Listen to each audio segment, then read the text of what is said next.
হে তরুণ যুবকেরা, হে আমার বন্ধুরা, হে আমার মুরব্বিয়ানেরা, শুনে রেখে দিন বাবা, জেনে রেখে দিন বাবা, কুফার জমিনে একজন আমার অমুসলিম ভাই, খ্রিস্টান পাদ্রী, ধর্মীয় পণ্ডিত, তিনি ঘোষণা করলেন, আমি 4টে প্রশ্ন করব, যদি কেউ আমার 4টে প্রশ্নের উত্তর দিতে পারেন, যুক্তি এবং উক্তির মাধ্যমে যদি দিতে পারেন, আমি তার হাতে হাত দিয়ে তার ধর্ম গ্রহণ করব।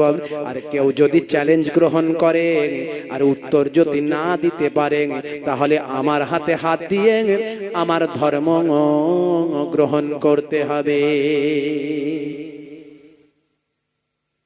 হে তরুণ যুবকেরা, হে আমার মুরব্বিয়ানেরা, হে আমার বন্ধুরা, শুনে রেখে দিন বাবা, কুফা নগরীতে ছড়িয়ে গেল এই কথাটা।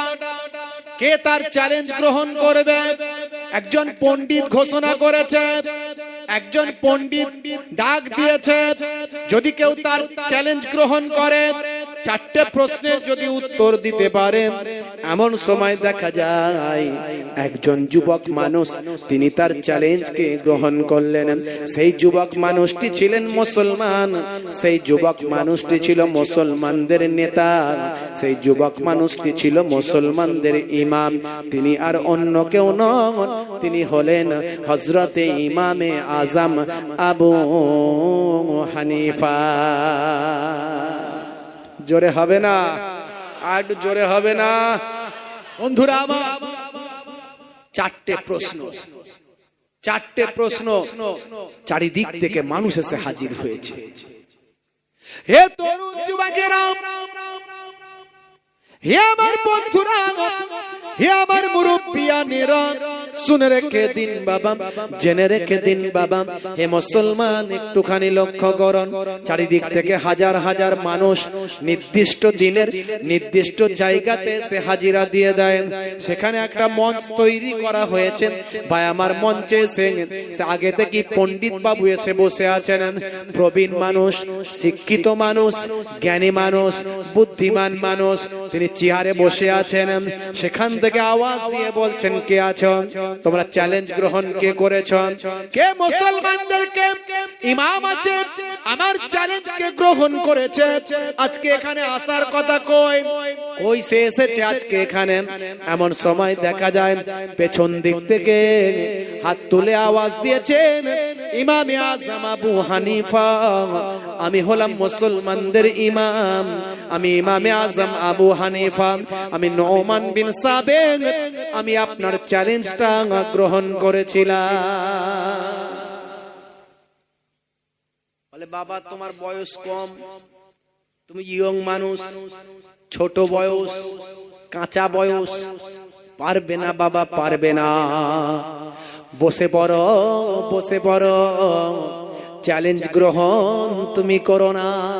তোমার ভালোবাসার মানুষদের কাছে অপমানিত হয়ে যায় বাবা, তোমার ভালোবাসার মানুষদের কাছে লজ্জিত হয়ে যায় বাবা, চ্যালেঞ্জ গ্রহণ করতে যেও না বাবা, তুমি অসম্মানিত হয়ে যাবে, বসে পড়ো বাবা, বসে পড়ো।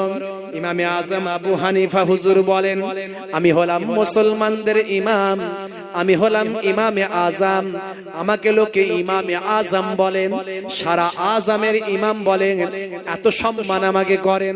আমি মুসলমানদের নেতা, আমি হলাম আবু হানিফা, আমি আপনার লেকচার শোনার জন্য আসি না, আমি আপনার বক্তৃতা শোনার জন্য আসি নাই।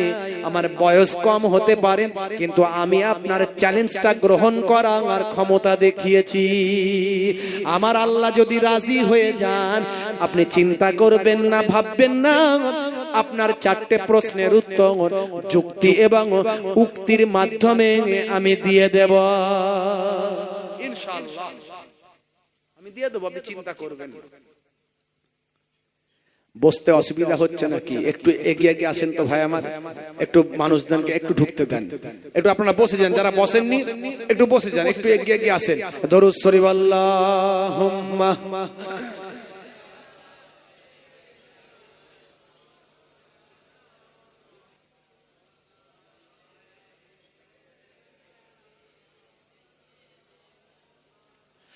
আজকের যুগেতে দেখো সব বাড়িতে পণ প্রথা যেন এক ভাইরাসের নাম। আল্লাহুম্মা সাল্লি আলা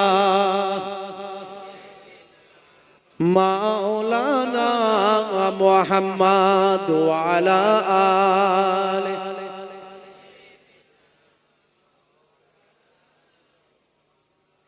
হে তরুণ যুবকেরা, হে আমার বন্ধুরা, হে আমার মুরব্বিয়ানেরা, শুনে রেখে দিন বাবা, জেনে রেখে দিন বাবা।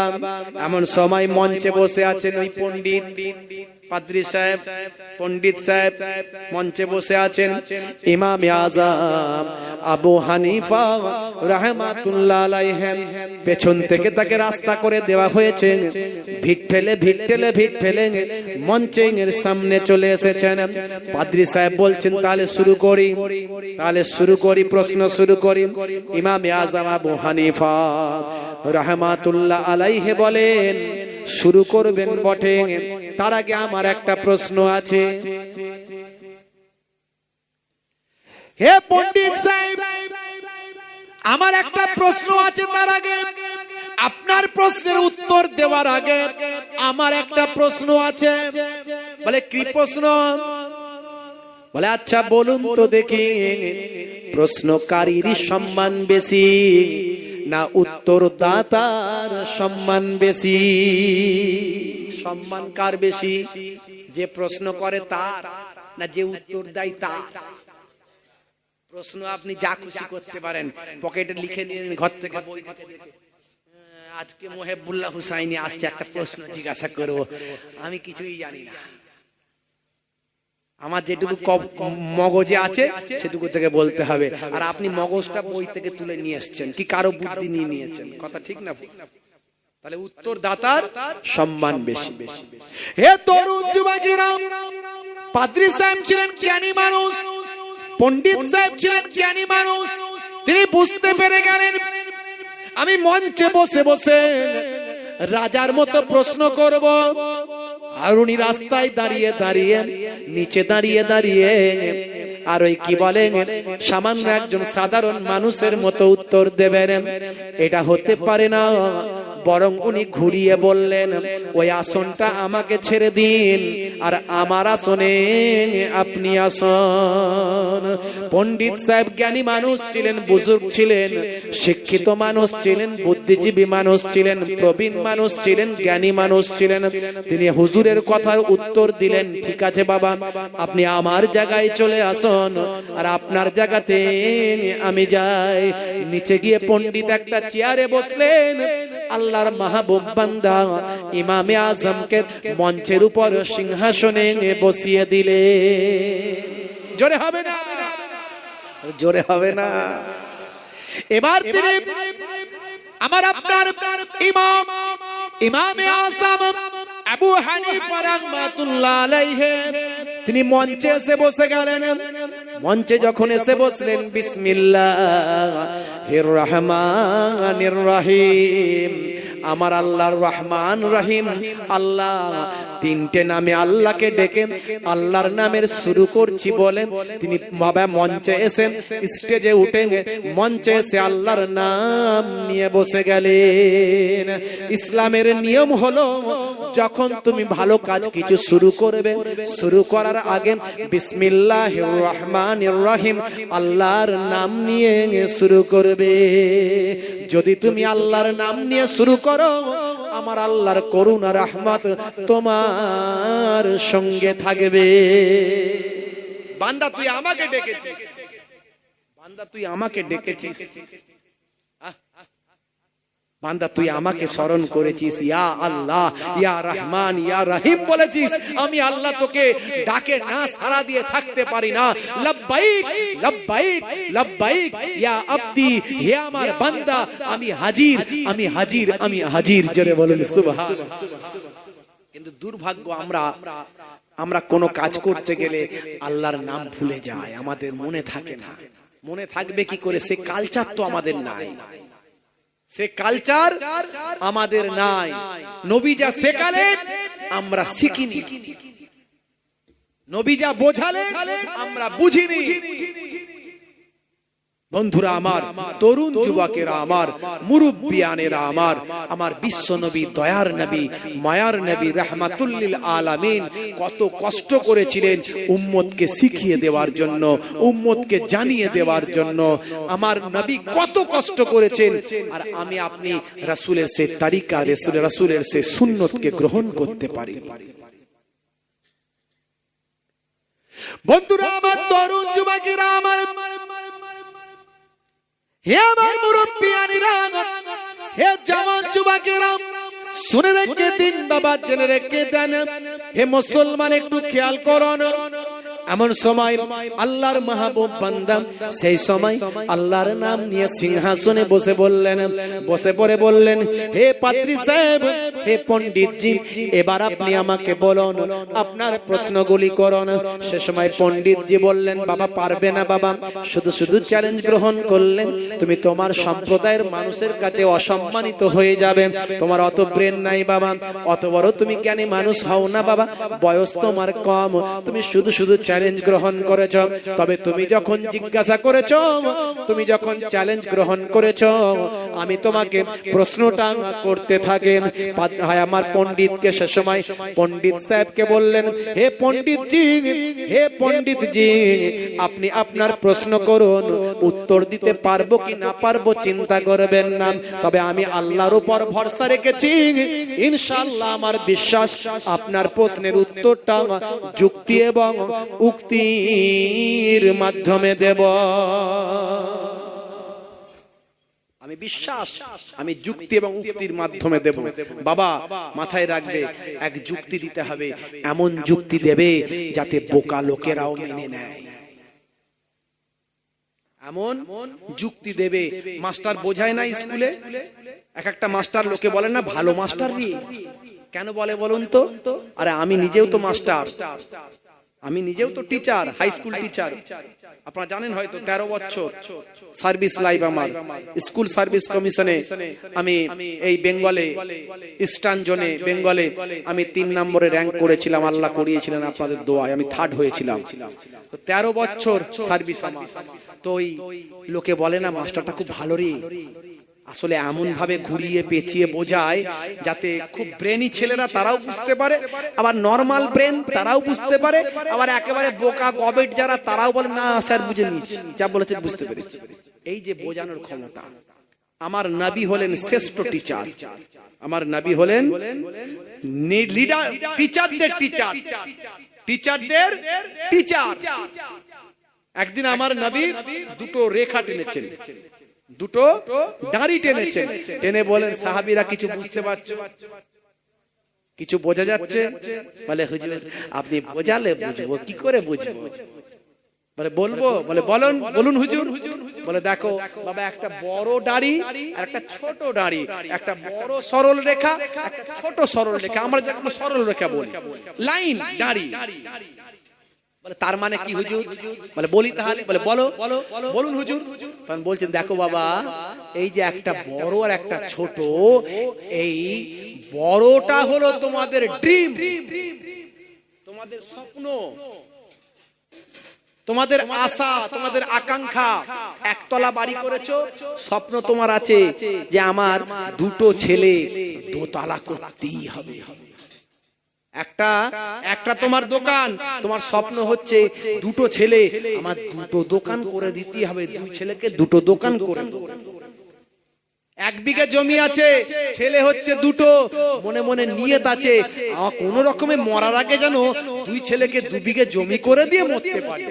এই যে তোমার স্বপ্ন, তোমার ড্রিম, একটা গাড়ি থাকলে 3টে গাড়ি কিনবো, একটা ফ্ল্যাট থাকলে 4টে ফ্ল্যাট কিনবো, একটা ব্যবসা থাকলে 4টে ব্যবসা করব, এটা হলো তোমার ড্রিম, বড়টা।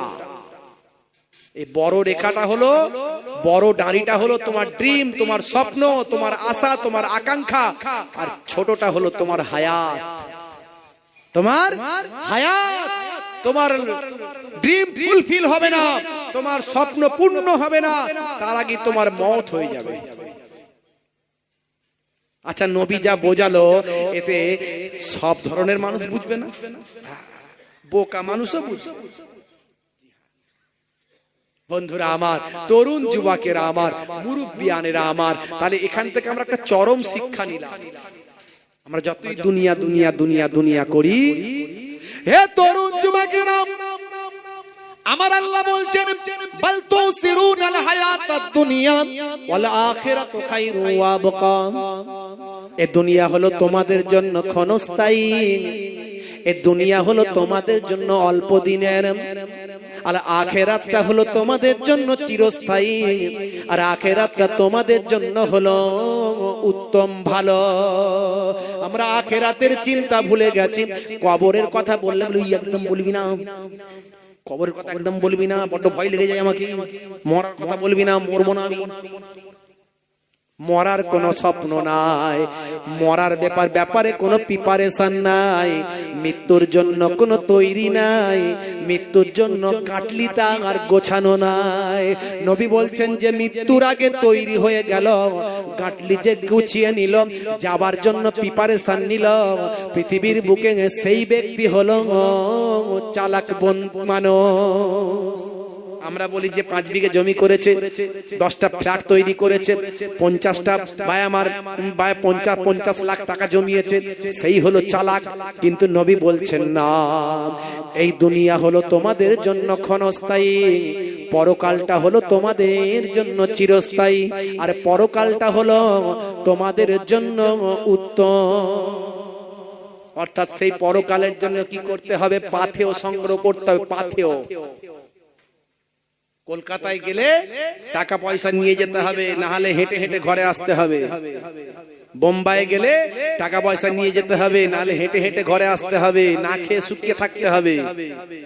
আর আপনি কবরে যাবেন, অচেনা অজানা জায়গায় যাবেন, জীবনে কখনো আপনি জাননি বাবা, সেই জায়গায় একবার যাবেন, সেই জায়গার জন্য আপনি কোনো প্রিপারেশন নিলেন না। হুজুররা এত বলেছিল তাও বুঝলেন না। বাবা হারাম কাজ করিস না, বাবা অন্যায় কাজ করিস না, বাবা সুদ খেও না, বাবা ঘুষ নিও না, বাবা জেনা করো না, বাবা ব্যভিচার করো না, পিতামাতার গায়ে হাত দিও না, স্ত্রীর সঙ্গে খারাপ আচরণ করো না। এত কথা বলেছিল, এত কথা হুজুররা বলেছিল। দূর ঘোড়ার ডিম রাখতো হুজুরদের কথা, যেখানকার কথা সেখানে ঝেড়ে রেখে দে, বেরিয়ে আয়। হুজুরদের কথা সব ঘরে নিয়ে আসবি না, যেখানে বসবি সেখানে ঝেড়ে রেখে দিয়ে আসবি, তাহলে শান্তিতে থাকবি। বুঝতে পারছি? হ্যাঁ, মশার বাচ্চা উঠতে শিখেছে, খুব লাফাচ্ছে, মা একটু উড়বো, মা একটু উড়বো। মা শুধু বলছে বাবা এই তুই নতুন উঠতে শিখেছিস, একদম উড়িস না, আমি যখন উঠতে বলবো তখন উড়বি। খালি লাফাচ্ছে, মা একটু উড়বো, মা একটু উড়বো। দাঁড়া বাবা, এখন উঠতে বারণ করছি, উড়বি না, আমি একটু ঘুরে আসি, কদিন আর 2-1 দিন যাক, একটু পরে উড়বি। যেই মশার মা একটু চলে গেছে, মশার বাচ্চা বলে তো মায়ের কথা শুনলে হবে না, ছাড় তো মায়ের কথা, একটু উড়িতে দেখি কেমন লাগে। করে চ করে উড়ে, করে উড়ে একদম ফুল পিকআপ একদম ঘুরে এসে হাজির। মাও এসে দেখে খুঁজে পায় না, কোথায় গেল, দেখছে এসে হাজির। সট করে, বাবা তোর জন্য হাঁপিয়ে অস্থির হয়ে গেল, কোথায় গেলি বাবা, কোথায় গেলি? মা কিছু মনে করো না, মা একটু উড়ে দেখে এলাম, উড়ে দেখে এলাম। তুমি জানো না মা, আমার ওরা দেখে কত লোক খুশি, কত লোক আনন্দিত হয়েছে, আমার ওরা দেখে কত লোক হাততালি দিয়েছে, কত লোক হাততালি বাজিয়েছে। মা বলছে হতভাগা ছেলে, ওরে তোকে হাততালি মারেনি, তোকে মারার চেষ্টা করেছে হতভাগা, তুই বেঁচে গেছিস কোন রকমে। হুজুররা অনেক বলেছে বাবা এটা করুনি ওটা করুনি, মনে মনে করছেন খুব আনন্দে আছি, খুব ভালো কাজ করছি। আসলে শয়তান আপনাকে জাহান্নামায় নিয়ে যাওয়ার চেষ্টা করছে, সেটা আমি আপনি একবারও ভাবিনি। হে তরুণ যুবকেরা, হে আমার বন্ধুরা, হে আমার মুরব্বিয়ানেরা, আল্লাহর মাহবুব বান্দা স্টেজে বসে আছেন, মুসলমানদের ইমাম স্টেজে বসে আছেন, পণ্ডিত নিচে বসে আছেন। পণ্ডিতকে বলছেন বাবা পণ্ডিত জি, আপনি প্রবীণ মানুষ, জ্ঞানী মানুষ, শিক্ষিত মানুষ, এবার আপনি আমাকে প্রশ্ন করুন। এমন সময় পণ্ডিত বলছে বাবা ছেলে, আচ্ছা বলো তো দেখি বাবা, আচ্ছা বলো তো বাবা, তুমি যখন উত্তর দেবে তাহলে বলো তো দেখি, তোমরা আল্লাহ আল্লাহ করো, তোমরা আল্লাহ আল্লাহ করো, আল্লাহর নামের ইবাদত করো, আল্লাহর নামের জিকির করো, আল্লাহর নামে রোনা জারি করো, আল্লাহর নামে উপাসনা করো, নামাজ পড়ো। আচ্ছা বলো তো দেখি, তোমার আল্লাহ এখন এই সময় কি কাজ করছে? যুক্তি দিয়ে বলতে হবে এবং উক্তি দিতে হবে। এমন যুক্তি দেবেন যাতে বোকা মানুষরাও বুঝে যায়, আর এমন রেফারেন্স দেবেন, এমন উক্তি দেবে যে উক্তিটা কাটার কারো ক্ষমতা হবে না। দাও খুব আল্লাহ আল্লাহ করো তো। বলো তোমার আল্লাহ এখন এই সময় কি কাজ করছে? বলো। কত বড় পণ্ডিত হয়েছে, বলেছিলাম পারবে না, শুধু শুধু চ্যালেঞ্জ গ্রহণ করলে। আমি এত বড় চ্যালেঞ্জকে এমনি দিয়েছি নাকি? এত বড় চ্যালেঞ্জটাকে আমি এমনি দিয়েছি যে আমার 4টে প্রশ্নের উত্তর দেবে, তার হাতে হাত দিয়ে আমি তার ধর্ম গ্রহণ করব। আর না পারলে মনে আছে তো আমার ধর্ম গ্রহণ করতে হবে এত লোকের সামনে। হে তরুণ যুবকেরা, মুসলমানদের ইমাম ইমামে আযম আবু হানিফা রাহমাতুল্লাহ আলাইহি সেই সময় বলেছিলেন, পাদ্রী সাহেব, পণ্ডিতজি, ইনশাআল্লাহ আমার আল্লাহ যদি চান আপনার প্রশ্নের উত্তর যুক্তি এবং উক্তির মাধ্যমে দিয়ে দেব, যাতে জনগণ মেনে নেয় এবং আপনিও মেনে নিতে বাধ্য হন। আপনি আমাকে প্রশ্ন করেছেন আপনার আল্লাহ এখন কি কাজ করছেন। হে পাদ্রী সাহেব, হে পণ্ডিতজি, শুনে রেখে দেন, আমার আল্লাহ এখন আপনার মতো একজন প্রবীণ, আপনার মতো একজন জ্ঞানী, আপনার মতো একজন বহু শিষ্যের গুরু, আপনার মতো একজন পণ্ডিত মানুষকে এই স্টেজ থেকে নামিয়ে আমার মতো একজন যুবক, আমার মতো একজন অল্প বয়সের মানুষ, আমার মতো একজন মুসলমানদের ইমামকে এই উঁচু সম্মানের সিংহাসনে বসাচ্ছেন।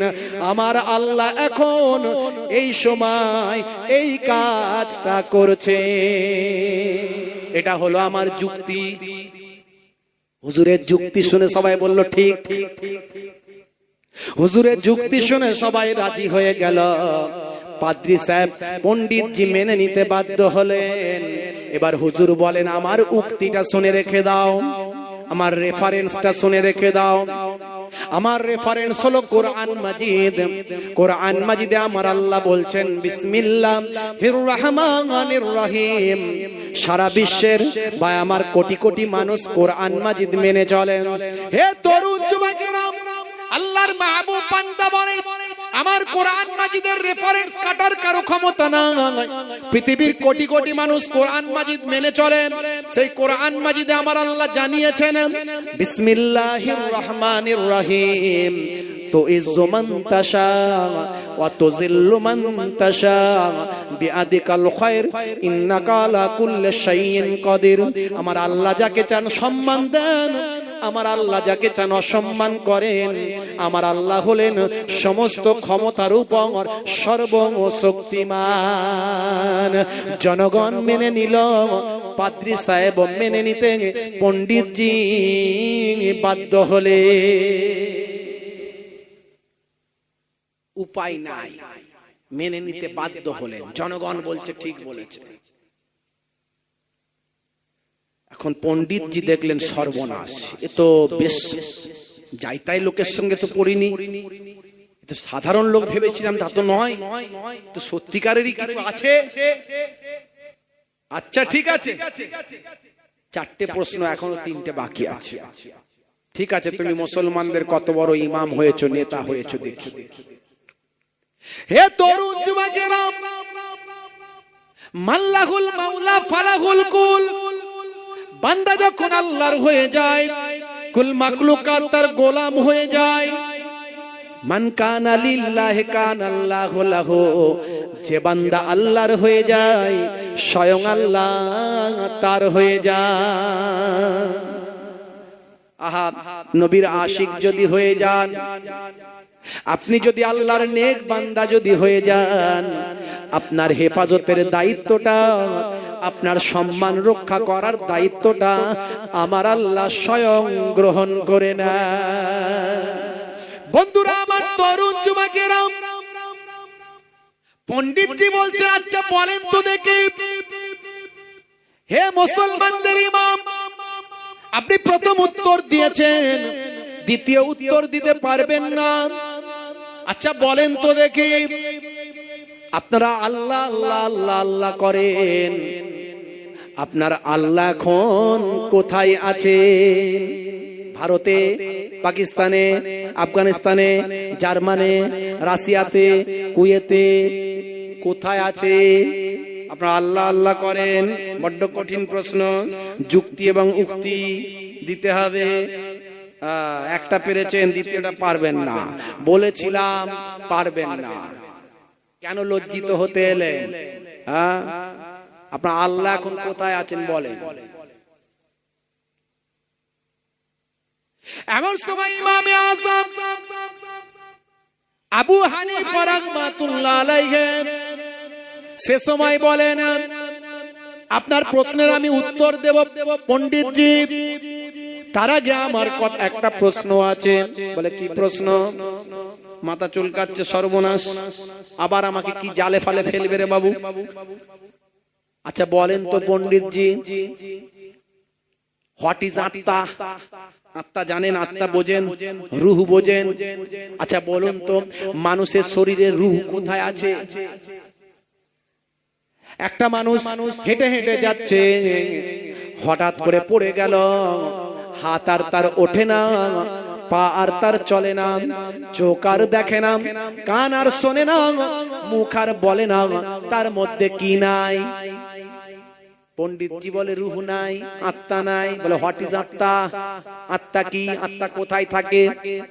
মানুষের শরীরে আত্মা কোথায় থাকে?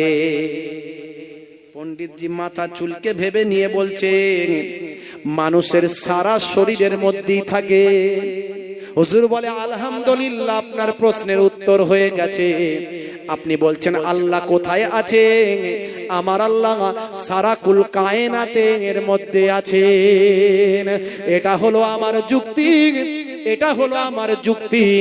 আর উক্তিটা শুনে রেখে দেন, আইনামা তো আল্লু ফাসাম্মা ওয়াজহুল্লাহ, বান্দা তোরা যেদিকে তাকাস না কেন, আমার রহমতের করুণা দৃষ্টি সেদিকে পাওয়া যায়।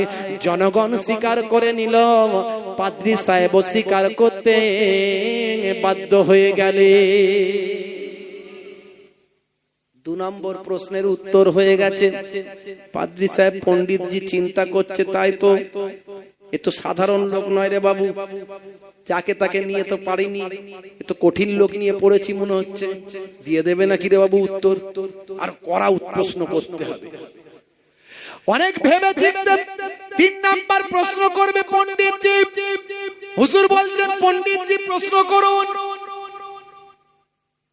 পণ্ডিতজি বলছে দাঁড়ান, একটু ভাবতে দেন, একটু ভাবতে দেন, একটু কড়া প্রশ্ন করবো। এবার পারবেন না, 2টো পেরেছেন, মনে করবেন না আপনি জিতে গেলেন।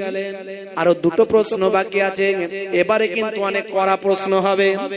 বলে ইনশাআল্লাহ, আমার আল্লাহ যদি রাজি থাকেন, যত কড়া কঠিনই প্রশ্ন করেন না কেন, ইনশাআল্লাহ আমি আল্লাহ চাইলে উত্তর আপনার দিয়ে দেব। 3 নাম্বার প্রশ্ন করুন। 3 নাম্বার প্রশ্ন হবে, পণ্ডিতজি বলছেন আচ্ছা বলেন তো দেখি, আপনারা আল্লাহ আল্লাহ করেন, আল্লাহর নামের ইবাদত করেন, আল্লাহর নামের তেলাওয়াত করেন, আল্লাহর নামে জিকির করেন, আল্লাহর নামে রোনাজারি করেন, আল্লাহর নামে উপাসনা করেন।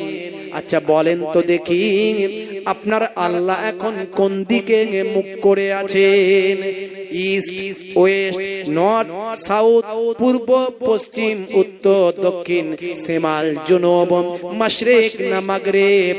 আপনার আল্লাহ এখন কোন দিকে মুখ করে আছেন? দিন উত্তর দিন, যুক্তি এবং উক্তির মাধ্যমে উত্তর দিন। এমন যুক্তি দিতে হবে পাবলিক যাতে বলে হ্যাঁ বুঝে গেছি, ঠিক বলেছে, সবাই যেন বলে হ্যাঁ ঠিক বলেছে, তাহলে জিত, না হলে কিন্তু গেল। এমন সময় ইমামে আযম আবু হানিফা রাহমাতুল্লাহ আলাইহি সেই সময় বলেছিলেন, হে পণ্ডিতজি শুনে রেখে দেন, আপনার প্রশ্নের উত্তর আমি দিয়ে দেব ইনশাআল্লাহ। আল্লাহ যদি চান উত্তর দেব, কিন্তু তার আগে একটা কথা আপনার কাছে আমি জেনে নেব। পণ্ডিতজি বলে আবার জানার কি দরকার আছে, আমি বলুন না ভাই। না, একটা জানতে চাই। বলে আবার জানার কি দরকার আছে, আপনি বলুন না ভাই। মাথা চুলকায়, মনে মনে করছে কোন জালে আবার জড়িয়ে যায়। বড় চালাক মানুষ, কোন জালে না আমাকে ফাঁসিয়ে দেয়। আচ্ছা বলুন, লোক সামনে আছে, সম্মান বাঁচাতে হবে। লোক সামনে আছে, বেশি নানা করলে হবে না, বলতে আমাকে হবে, উপায় নাই, সম্মান বাঁচাতে হবে। হে তরুণ যুবকেরা, হে আমার বন্ধুরা, শুনে রেখে দিন বাবা, জেনে রেখে দেন হে মুসলমান। সেই সময় ইমামে আজম আবু হানিফা রাহমাতুল্লাহ আলাইহি বলেছিলেন, হে পাদ্রী সাহেব, হে পণ্ডিতজি, শুনে রেখে দেন। আচ্ছা বলেন তো দেখি, এই যে আলো জ্বলছে, আলোর মুখটা কোন দিকে? এই যে আলো জ্বলছে, আলোর মুখ কোন দিকে? পণ্ডিতজি মাথা চুলকে বলে, কি জালে জড়ালাম রে বাবা, আবার আলোর আবার মুখ কোন দিকে আছে? এদিক ওদিক তাকাচ্ছে, তাকিয়ে বলে আলোর মুখ সব দিকে, আলোর মুখ সব দিকে। হুজুর বলেন, আলহামদুলিল্লাহ, আপনার প্রশ্নের উত্তর হয়ে গিয়েছে। ও পণ্ডিতজি, আপনি যেমন বললেন আলোর মুখ সব দিকে, আলো একটা নির্দিষ্ট জায়গায় থেকে তার মুখটা সব দিকে আছে। শুনে রেখে দিন পণ্ডিতজি, আমার আল্লাহর রহমতের করুণা, আমার আল্লাহর রহমতের দৃষ্টি সারা কুল কায়নাতের উপর আছে। এটা হলো আমার যুক্তি। আর উক্তিটা শুনে রেখে দেন, নাহানু আকরাবু ইলাইহি মিন হাবলিল ওয়ারিদ। বান্দা তোদের গর্দানে যে মোটা সাহারকটা আছে, গর্দানে যে মোটা সাহারকটা আছে, এর থেকেও আমার রহমতের দৃষ্টি তোদের আরো কাছে আছে। জনগণ মেনে নিতে বাধ্য হলেন, জনগণ স্বীকার করলো, পণ্ডিতজিও স্বীকার করতে বাধ্য হলো। 3 নাম্বার প্রশ্নের যখন উত্তর হয়ে গেল, পণ্ডিতজি এবার ভাবনায় ডুবে গেল। মনে মনে করছে সর্বনাশ, এ আমিও সাধারণ কোন মানুষের সঙ্গে পড়িনি, এটা অসাধারণ মানুষের সঙ্গে পড়েছি। এ মুসলমানদের ইমাম তো খুব চালাক, ঠিক জালে ফালে কৌশলে ফেলে আমাকে ঠিক উত্তর দিয়ে দিচ্ছে। আর জনগণ হই হই করে বলছে ঠিক বলেছে। কি বিপদে পড়লাম। 4 নাম্বার লাস্ট কোশ্চেন, হুজুর বলছেন প্রশ্ন করুন। পণ্ডিত যাই, বাবু প্রশ্ন করবো, অত তাড়াতাড়ি করছেন কেন, ভাবতে দিন, ভাবতে দিন। কষ্ট হচ্ছে আপনাদের? সবাই বলেন কষ্ট হচ্ছে, শেষ করে দেবো। 12:30 বেজে গেছে আমার, কষ্ট হয় না তো? তাহলে এইটুকু বলে শেষ করে দিই। হে তরুণ যুবকেরা, হে আমার বন্ধুরা, হে আমার মুরব্বিয়ানেরা, 4 নাম্বার প্রশ্নের জন্য বেশ কিছু সময় নিলেন পণ্ডিতজি। বেশ কিছু সময় অপেক্ষা করলেন, বেশ কিছু সময় অপেক্ষা করেছেন। হুজুর তার মাঝখানে বলেছেন তাড়াতাড়ি প্রশ্ন করুন। জনগণ উত্তেজিত হয়ে যাচ্ছে, বাবারা অপেক্ষা করুন, প্রশ্ন করবেন পণ্ডিতজি। সেই সময় পণ্ডিত সাহেব প্রশ্ন করছেন, ও মুসলমানদের ইমাম, এবার যে প্রশ্নটা করব এটা চরম কঠিন প্রশ্ন করব। আপনি 3টে প্রশ্নের উত্তর পারলেও এই প্রশ্নের উত্তর আপনি পারবেন না, গ্যারান্টি দিচ্ছি আপনি পারবেন না। এটা হলো সবচেয়ে কঠিন প্রশ্ন। আচ্ছা হুজুর বললেন, বাবা আপনি বলুন। পণ্ডিতজি আপনি বলুন, আপনার প্রতি আমার শ্রদ্ধা আছে, প্রবীণ মানুষ, আপনি চ্যালেঞ্জ করেছেন, আমি চ্যালেঞ্জ গ্রহণ করেছি। আমার আল্লাহ যদি আমাকে বলেন, ইনশাআল্লাহ আপনার এই প্রশ্নেরও উত্তর আমি দিয়ে যাব। হে তরুণ যুবকেরা, 4 নাম্বার প্রশ্ন করার জন্য তৈরি হলেন। পণ্ডিতজি বললেন তাহলে প্রশ্ন করি। হুজুর বললেন করুন। সেই সময় পণ্ডিতজি বললেন, আচ্ছা 4 নাম্বার লাস্ট কোশ্চেন, বাবা কঠিন কোশ্চেন। হে মুসলমানদের নেতা, মুসলমানদের ইমাম, আপনার বয়স কম, পারবেন না, এটা হলো বড্ড কঠিন প্রশ্ন, আপনি অপমানিত হয়ে যাবেন। দেখুন, যেহেতু আপনি চ্যালেঞ্জ গ্রহণ করেছেন, এ প্রশ্ন আমাকে করতেই হবে। তবে শুনে রাখুন, পণ্ডিতজি বললেন, হে মুসলমানদের ইমাম, আপনি তিনটে প্রশ্নের উত্তর দিয়েছেন বলে এটা পারবেন এটা ভাববেন না, এটা হলো সবচেয়ে কঠিন প্রশ্ন, আমার নির্বাচিত কঠিন প্রশ্ন। আচ্ছা, আপনি যখন চ্যালেঞ্জ গ্রহণ করেছেন, তবে 4 নাম্বার কোশ্চেন আমি করব এই জনগণের সামনে। আচ্ছা, জনগণ সাক্ষী, দেখো তোমরা, আমি 4 নাম্বার প্রশ্ন করি। হে মুসলমানদের ইমাম, আপনি আল্লাহ আল্লাহ করেন, আল্লাহর নামের ইবাদত করেন, আল্লাহর নামে নামাজ পড়েন, জিকির করেন, রোনাজারি করেন, উপাসনা করেন, তেলাওয়াত করেন। আচ্ছা বলেন তো দেখি, রাজার আগে রাজা থাকে, নেতার আগে নেতা থাকে, জমিদারের আগে জমিদার থাকে, ছেলের আগে বাপ থাকে, বাপের আগে দাদু থাকে। বলুন তো দেখি, আল্লাহর আগে কটা আল্লাহ পৃথিবী থেকে বিদায় নিয়েছে? যুক্তি এবং উক্তির মাধ্যমে বলতে হবে, শুধু বলে দিলে হবে না, এমন বলতে হবে যাতে জনগণ মেনে নেয়, আর এমন রেফারেন্স দিতে হবে যাতে লক্ষ লক্ষ কোটি কোটি মানুষ সেই রেফারেন্সকে সাপোর্ট করে। এমন উক্তি দাও, যুক্তি এবং উক্তি দিতে হবে। সেই সময় দেখা যায় মুসলমানদের ইমাম হযরত ইমাম আযম আবু হানিফা রাহমাতুল্লাহ আলাইহি বললেন, ইনশাআল্লাহ আমার আল্লাহ যদি চান, আপনার প্রশ্নের উত্তর আমি যুক্তি এবং উক্তির মাধ্যমে দিয়ে দেব। হে বাবা পণ্ডিত জি, হে প্রবীণ মানুষ, আপনি জ্ঞানী মানুষ, আপনি শিক্ষিত মানুষ, আপনি বিদ্ধ পণ্ডিত মানুষ, আপনি বুজুর্গ মানুষ, আপনি আমার অনেক সম্মানের পাত্র। আপনার প্রশ্নের আমি উত্তর দেব ইনশাআল্লাহ যুক্তি এবং উক্তির মাধ্যমে দেব, কিন্তু তার আগে আপনি আমাকে একটু উত্তর দিন। একটা কথা আপনার কাছে আমি জেনে নিতে চাই। যেই বলেছে পণ্ডিতের মাথা গরম, বলে সর্বনাশ, তুমি আবার কি আমার কাছে প্রশ্ন জানতে চাও, আবার কি বুঝে নিতে চাও? অত বোঝাবুঝির দরকার নাই, যেটা জানো সেটা বলো। বলে না না, রাগ করবেন না, আমি আপনার কাছে উত্তর চাই না, কিন্তু একটা কথা, আপনি জ্ঞানী মানুষ, পণ্ডিত মানুষ, তাই আপনার কাছে জেনে নিতে চাই। বলে আচ্ছা বলো তাহলে কি জানতে চাও? বলছে আচ্ছা পণ্ডিত জি, আপনি 1 থেকে গণনা করুন, 1 থেকে গণনা করুন। পণ্ডিত জি আবার মাথা চুলকাচ্ছে, সর্বনাশ, কোন জালে জড়িয়ে না দেয়। আচ্ছা গণনা করছি, সবাই আছে, জনগণ আছে, মান সম্মান নষ্ট হবে, হ্যাঁ গণনা করতে পারছি না, না পারবো গণনা করতে।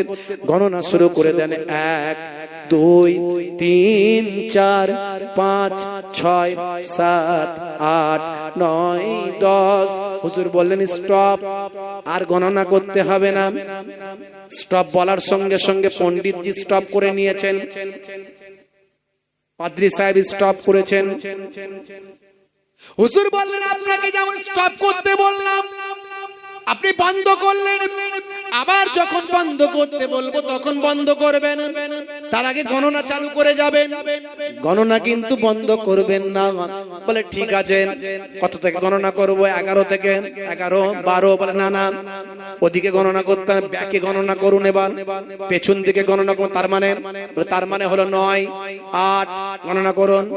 মাথা চুলকাচ্ছে, সর্বনাশ, কি জালে ফের জড়িয়ে যায়, আবার কোন ঝামেলায় পড়ে না যায়, বাধ্য হয়ে উপায় নাই, লোকজন দেখছে, তো গণনা শুরু করেছে। 9 8 7 6 5 4 3 2 1। হুজুর বন্ধ করতে বলেননি, উনি চুপ করে আছেন। আমি তো আপনাকে চুপ করতে বলি নাই, গণনা বন্ধ করতে বলি নাই, আপনি গণনা কেন বন্ধ করলেন? মনে করছে আবার মনে গণনা করতে বলেছে, আবার শুরু করেছে 9 8 7 6 5 4 3 2 1। আবার স্টপ করেছে। হুজুর বলেন না, আমি তো আপনাকে গণনা বন্ধ করতে বলি না, আপনি ব্যাকে গণনা করতে থাকুন। তখন পণ্ডিতজি রেগে গিয়ে বলে, আরে মশাই, 1-এর আগে কোনো সংখ্যা নাই, যা আছে সব 1-এর পরে। হুজুর বলেন আলহামদুলিল্লাহ, আপনার প্রশ্নের অ্যান্সার হয়ে গিয়েছে। আপনি যেমন বললেন 1-এর আগে কিছু নাই, যা আছে 1-এর পরে। আমার আল্লাহ হলেন 1, আমার আল্লাহর আগে কিছু নাই, যা আছে সব আল্লাহর পরে। জোরে হবে না, আরে জোরে হবে না। জনগণ স্বীকার করে নিল, পাদ্রী সাহেব পণ্ডিতজি স্বীকার করতে বাধ্য হলেন। হুজুর বলেন এটা হলো আমার যুক্তি। এবার উক্তিটা শুনে রেখে দেন। বিসমিল্লাহির রহমানির রহিম। কুল হুয়াল্লাহু আহাদ আল্লাহুস সামাদ লাম ইয়ালিদ ওয়া লাম ইউলাদ ওয়া লাম ইয়াকুল লাহু কুফুয়ান আহাদ। বলো সে আল্লাহ হলেন এক, আল্লাহ অভাব শূন্য, আল্লাহ কাহাকেও জন্ম দেননি, কেহ তাহাকে জন্ম দেয়নি, সে আল্লাহর সমতুল্য আর কেউ নাই। সেহি Allah is one. Allah is one who multiplies. He begets not is he begotten, and none is like him. সে আল্লাহর সমতুল্য পৃথিবী কুল কায়নাতে আর কেউ নাই। জনগণ স্বীকার করতে বাধ্য হলো, জনগণ স্বীকার করে নিল, পাদ্রী সাহেব মেনে নিতে বাধ্য হলো। পাদ্রী সাহেব ওয়াদা মতো দেখলেন, হাই রে হাই, আর আমার কোনো উপায় নাই। পাদ্রী সাহেব, ইমাম সাহেব বয়সে কম, বয়সে অল্প, তরুণ যুবক ইমাম, ইমামে আজমের হাতে হাত দিয়ে কালেমা পড়ে বিশ্বনবীর শিষ্য হয়ে যায়। জোরে হবে না? আমার আল্লাহকে চিনতে হবে, আল্লাহর হয়ে যেতে হবে, আল্লাহর বান্দা হতে হবে। আল্লাহ বলছেন, বান্দারে সাচ্চা মুসলমান না হয়ে মরবি না, সাচ্চা মুসলমান না হয়ে মরবি না। ওয়ালা তামুতুন্না ইল্লা ওয়া আনতুম মুসলিমুন। সাচ্চা মুসলমান যদি হয়ে যায়, লা তাখাফ ওয়ালা তাহজান, তোর কোনো ভয় নাই, চিন্তাও নাই। জোরে বলুন সুবহানাল্লাহ। সাচ্চা মুসলমান হওয়ার জন্য নবী চিনতে হবে, নবী চিনতে হবে। মাইয়ুতির রাসূল ফাকাদ আতা আল্লাহ। যে আমার রাসূলের ইতাআত করলো, গোলামি করলো, সে আমি আল্লাহ আমারই গোলামি করলো। জোরে বলুন সুবহানাল্লাহ। সেই নবীর সুন্নাত গুলোকে মানতে হবে, নবীর সুন্নাত গুলোকে মানতে হবে। রাসূলের সুন্নাত যদি মানেন, আল্লাহর হুকুম যদি মানেন, আপনি নামাজি হয়ে যান, রোজাদার হয়ে যান, পরেজগার হয়ে যান, রাসূলের সুন্নাত দাঁড়িটা রেখে দেন, হারাম থেকে দূরে থাকেন, হালাল পথে চলেন, পিতামাতার খেদমত করবেন, সুদ ঘুষ জেনা থেকে দূরে থাকবেন, ভাই আমার স্ত্রীর সঙ্গে ভালো ব্যবহার করবেন, বাচ্চাদের সঙ্গে সৎ ব্যবহার করবেন, এতিম বাচ্চাদের মাথায় হাত বুলিয়ে দেবেন, এতিম বাচ্চাদের মাথায় হাত বুলিয়ে দেবেন, এতিম বাচ্চাকে ভালোবাসবেন, গরিব এতিমের বাচ্চাকে মহাব্বত করবেন। এতিম বাচ্চা যদি পান, আপনার কিছু দেওয়ার ক্ষমতা নাই, মাথায় হাতটা বুলিয়ে দেন। রাসূল বলছেন, তোমার হাতের তালুতে যতগুলো ওই বাচ্চার মাথার চুল লেগেছে, তত পরিমাণ সওয়াব আল্লাহ তোমার নামাজ আমলে দান করে দেবেন। জোরে হবে না? ভাইরা আমার, বুঝতে পারছেন? আমরা পরিপূর্ণ ইসলাম মানি না, তাই তারা সুযোগ পায় আমাদেরকে তাদের মতো করে তৈরি করে রাখা। আমরা পরিপূর্ণ ইসলাম মানি না। আজকে ভারতের এক প্রান্তে সিলেবাসের মধ্যে নিয়ে আসার চেষ্টা চলছে, প্রচার চলছে যে মুসলমানদেরকেও সূর্য দেবা, সূর্যের ভাই আমার সাহায্য চাইতে হবে, সূর্যের প্রণাম করতে হবে, সূর্যের কাছে মাংতে হবে, সূর্যের কাছে ভাই আমার আবেদন নিবেদন জানাতে হবে। এই প্রচার চলছে। বলুন, সূর্যের কাছে যদি আপনি চান, সূর্যের কাছে মাঙ্গেন, সূর্যের কাছে আবেদন নিবেদন করেন, বা গঙ্গার কাছে চান, গঙ্গার কাছে আবেদন নিবেদন করেন, বা কোনো পাথরের কাছে চান, পাথরের কাছে আবেদন নিবেদন করেন, এরপরে যদি বলেন আমি গরুর গোশত খাই, মিলাদুন নবীতে যাই, নাম আমার আব্দুর রহমান ভাই, আমি সাচ্চা মুসলমান, তাই ইসলাম বলছে হতে পারো নাই। ধারণা স্পষ্ট রাখতে হবে। হে তরুণ যুবকেরা, হে আমার বন্ধুরা, হে আমার মুরব্বিয়ানেরা, শুনে রেখে দিন বাবা, ওয়া মালাইকাতিহি, তার মালাইকা ফেরেশতা যে ছিলেন বা আছেন, মালাইকা ফেরেশতারা আল্লাহর বিভিন্ন কাজেতে নিয়োগ আছেন, নির্দেশ মানার জন্য তারা নিয়োগ আছেন, আল্লাহর হুকুমের তারা পায়রাবি করে, গোলামি করে, আল্লাহর ইবাদতে মশগুল থাকে, তাদের খেতে হয় না, পান করতে হয় না, তারা কেবলমাত্র আল্লাহর নামের জিকির করেন। এই মালাইকা ফারিস্তা যে আছেন এটা আপনাকে বিশ্বাস করতে হবে। ওয়া কুতুবিহি, তার কিতাব সমূহ যে ছিল এবং আছে, আসমানি কিতাব যেগুলো এসেছে, ইনজিল শরীফ ঈসা নবীর উপর, তাওরাত শরীফ বায়ামার মুসা নবীর উপর, জাব্বুর শরীফ হযরত দাউদ নবীর উপর, আর কোরআন মাজিদ বিশ্বনবী হযরতে মুহাম্মদুর রাসূলুল্লাহ সাল্লাল্লাহু আলাইহি সাল্লামের উপর। এই যে প্রধান প্রধান চারটে গ্রন্থের কথা, এছাড়া অনেক সাহিফা ছোট ছোট গ্রন্থ, এগুলো যে আসমানি কিতাব, এই কিতাবগুলোকে বিশ্বাস করতে হবে। হে তরুণ যুবকেরা, ওয়া রাসূলিহি, তার রাসূলগণ যারা এসেছিলেন, পয়গম্বর নবীরা যারা এসেছিলেন, তাদের উপর বিশ্বাস স্থাপন করতে হবে।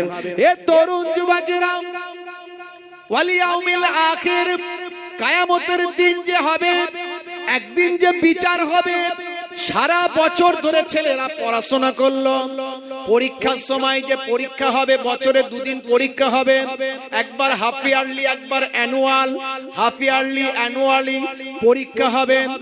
সারা বছর ধরে পড়াশোনা করলো, কিন্তু বছরে 2 বার পরীক্ষা হলো। কি হয়েছে তো নাকি? সারা বছর পড়াশোনা করে পরীক্ষা হয়। আল্লাহ মানুষকে পৃথিবীতে পাঠিয়েছে, পরীক্ষা কিন্তু একদিন হবে। সেটা কবে? কিয়ামত। কিয়ামতের দিনে যা তুমি পড়াশোনা করেছো হিসাব দাও। হে তরুণ যুবকেরা, হে আমার বন্ধুরা, হে আমার মুরব্বিয়ানেরা, হে জওয়ান যুবকেরা, শুনে রেখে দিন বাবা, জেনে রেখে দেন। হে মুসলমান, একটুখানি লক্ষ্য করুন। তাহলে কিয়ামত যে হবে এটা বিশ্বাস করতে হবে। শুধু মুখে বিশ্বাস করলে হবে না, হৃদয় দিয়ে বিশ্বাস করতে হবে, মন থেকে বিশ্বাস করতে হবে। আর বলা হয়েছে, হে তরুণ যুবকেরা, ওয়াল কদরে খাইরিহি ওয়া শাররিহি মিনাল্লাহি তাআলা, ভাগ্যে ভালো মন্দ যা কিছু হয় সবই আল্লাহর তরফ থেকে হয়। কোথা থেকে হয়? জোরে বলেন। আল্লাহর তরফ থেকে হয়। মাঝে মাঝে সেদিনে দেখলাম একজন নামাজি মানুষ, সেও লটারির টিকিট কেটেছে, বুঝতে পারছি। নামাজ পড়ে আবার লটারির টিকিট কেটেছে, বন্ধুদের পাল্লায় পড়ে, আর টাকা লেগেও গেছে, বুঝতে পারছি, লেগেও গেছে। আমি বললাম, তোমারটা যে লেগেছে এত লোকের লাগেনি, তুমি নামাজ পড়ো তারপরও লেগে গেছে, তোমাকে আর অন্য কেউ লাগায়নি, এটা তোমার জন্য পরীক্ষা, ইমানি পরীক্ষা, তুমি আল্লাহকে মানো কিনা দেখার জন্য। তুমি ভাগ্য পরীক্ষা করতে গেছো, তোমার আল্লাহ হাত দিয়েছে, পা দিয়েছে, বুদ্ধি দিয়েছে, আর আল্লাহ কোরআনে বলে দিয়েছে যে সুদের টাকা, সুদ ভিত্তিক ব্যবসা, সুদ ভিত্তিক লেনদেন, আর ওই সব টাকাগুলো তোমাদের জন্য লাভজনক নয়। আমা আতাইতুম মির রিবা লিয়ারবু ফি আমওয়ালিন নাস ফালা ইয়ারবু ইনদাল্লাহ, তোমরা যেটা সুদ ভিত্তিক ব্যবসা করো এটা আল্লাহ তাআলা হারাম করে দিয়েছেন, এটা কখনো তোমাদের জন্য লাভজনক নয়। তুমি নামাজ পড়ো, তুমি সুদের ব্যবসা করো, তুমি সুদের টাকা ইনকাম করো, তুমি ভাই আমার কি বলে লটারির টিকিট কেটে ভাগ্য পরীক্ষা করো। ঘরে ঘরে দেখছেন না এখন সুদের ব্যবসা চলছে, ঘরে ঘরে। এত গজব কেন? এত মুসিবত কেন? ঘরে ঘরে এখন সুদের ব্যবসা চলছে, লেনদেন চলছে। 5 বছরে ডবল, 10 বছরে 3 ডবল। ভাই আমার, টাকা দিলে টাকা বেড়ে যাচ্ছে, বসে বসে খাচ্ছে, একসঙ্গে ইনভেস্ট করে দিচ্ছে। মনে রাখবেন, ওই সুদের টাকা খাওয়া আপনার জন্য হারাম। আপনি ব্যবসা, আপনি টাকাটাকে জমা রাখার জন্য লাগালেন, কিন্তু সুদের যে টাকাটা বেরিয়ে আসবে, আপনার পাসবুক যখন আপডেট করবেন তখন দেখবেন ইন্টারেস্ট বলে লেখা আছে, ওই ইন্টারেস্টের টাকাটা আপনার জন্য খাওয়া হারাম। আর আপনি মনে মনে করছেন আমি তো নামাজ পড়ছি, আহা, রোল নাম্বার ফাঁকা, খাতা ভর্তি লেখা, মাস্টার খাতা দেখবে না। আসল জায়গায় তোমার ফাঁকা। তুমি যত বড় দানকারী হও না কেন, যত বড়ই আমলওয়ালা হও, দাড়িওয়ালা টুপিওয়ালা হও, তুমি সুদের টাকায় খাও, সুদের ব্যবসা করো, সুদ তুমি লেনদেন করো, তোমার বাড়ির বউয়েরা সুদের কারবার করে, সুদের টাকা বাড়ানোর জন্য পয়সা দেয় মাসে মাসে। মনে রাখবে এখনো বাঁচার রাস্তা আছে। সুদের টাকাটা ছেড়ে দেবে না নিয়ে নেবে, সুদের টাকাটা ছেড়ে দেবে না নিয়ে নেবে। আমাদের মতো হুজুর মৌলবীদের ফোন করে জিজ্ঞাসা করে নেবে, আমরা বলে দেবো কোন কাজে লাগাতে হবে। সুদের টাকাটা খাওয়া যাবে না, খেলে হারাম, মাথায় রাখবে। আল্লাহ হাত দিয়েছে, বুদ্ধি দিয়েছে, ব্রেন দিয়েছে, পা দিয়েছে, বিবেক দিয়েছে, ক্ষমতা দিয়েছে। হালাল ব্যবসা করুন। হালাল ব্যবসাকারী মিফতাহুদ দাওলাতে ফাহুয়া তিজারা, ধনের চাবিকাঠি হলো রাসূল বলছেন হালাল ব্যবসা। হালাল ব্যবসায়ী আর আমি নবী জান্নাতে পাশাপাশি ঘরে থাকবো। জোরে বলুন সুবহানাল্লাহ। কিছু কিছু মানুষ বলে হুজুর ব্যবসা করলে একটু মিথ্যে কথা বলতে হয়। হাই রে হাই। মনে রাখবেন বাবাজি, মিথ্যা হলো সমস্ত গুনাহের মা। রাসূল বলছেন হালাল ব্যবসায়ী আর আমি নবী জান্নাতে পাশাপাশি ঘরে থাকবো। জোরে বলুন সুবহানাল্লাহ। আপনি কিভাবে ব্যবসা করবেন? কিভাবে ব্যবসা করবেন নবী শিখিয়ে দিয়েছেন। নবী বলেছেন, বলবে আমার এত দাম আছে, নিতে মন যায় নাও, না মন যায় না নাও। লাভ কম সেল বেশি, লাভ কম সেল বেশি। ব্যবসায় তুমি লাভবান হবে, আল্লাহ তোমার তারাক্কি দেবে। তুমি হকের উপর ব্যবসা করবে, দেখবে আল্লাহ তোমার গায়েবী মাদাদ দেবে, আল্লাহ তোমাকে কবুল করে নেবে। জোরে বলুন সুবহানাল্লাহ। হে তরুণ যুবকেরা, হে আমার বন্ধুরা, হে আমার মুরব্বিয়ানেরা, শুনে রেখে দিন বাবা, জেনে রেখে দিন বাবা মুসলমান। বিশ্বনবী আমার মদিনার বাজারে ঘুরে ঘুরে বেড়ান। সাহাবায়ে কেরামেরা কেমন ভাবে বাজার করেন, কেমন ভাবে ব্যবসা করেন দেখার জন্য। হে তরুণ যুবকেরা, হে আমার বন্ধুরা, শুনে রেখে দিন বাবা, এমন সময়তে আল্লাহর নবী মাঝে মাঝে চেক করতে থাকেন। একদিন দেখা যায় দয়ার নবী একটা গমের টিলা, গম গম দাম গেহু লাগিয়েছেন। ওই গেহুর টিলা অনেক গম রেখে উঁচু হয়ে গেছে। নবী আমার দয়ার নবী হাদিস পাকের মধ্যে দেখা যায় বিশ্ব নবী সেই গমের টিলাতে গিয়ে হাতটা কনুই পর্যন্ত ঢুকিয়ে দিয়েছেন। নিচে থেকে এক মুষ্টি গম বের করে তুলে এনেছে। সাহাবী কেমন ব্যবসা করছে নবী চেক করছেন। দেখছেন কেমন শেখাচ্ছেন নবী। সাহাবী কেমন ব্যবসা করছে, শিষ্য ভক্ত কেমন ব্যবসা করছে, সেটা নবী চেক করছে।